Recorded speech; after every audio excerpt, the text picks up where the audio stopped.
Welcome to বুলটির হেসেল। চলো আজকে শিখে নেওয়া যাক পমফ্রেট মাছের ঝাল। তার জন্য আমি ফার্স্টেই নিয়েছি কালো সর্ষে, সাদা সর্ষে আর পোস্ত আর লঙ্কা দিয়ে আমি ভালো করে পেস্ট করে রেখে দিয়েছি। আর 3টে পমফ্রেট মাছ নিয়েছি। ফার্স্টে দিয়ে দিলাম হলুদ, লবণ আর কাশ্মীরি লঙ্কার গুঁড়ো আর একটু সামান্য সর্ষের তেল দিয়ে ভালো করে এপিট ওপিট করে ভালো করে মাখিয়ে নিলাম।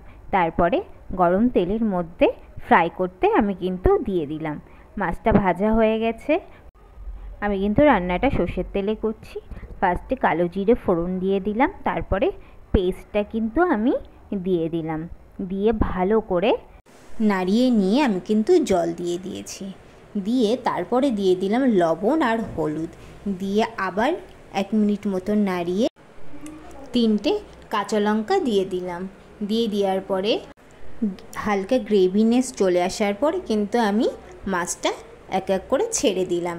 দিয়ে আবার আমি 3-4 মিনিট অপেক্ষা করলাম।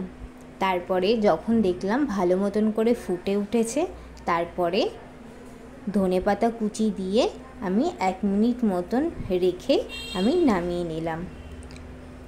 ভিডিওটি যদি তোমাদের ভালো লেগে থাকে তাহলে একটা লাইক, অবশ্যই একটা কমেন্ট করো আর সাবস্ক্রাইব করতে কিন্তু কেউ ভুলো না। Thank you. আর অবশ্যই ট্রাই করো।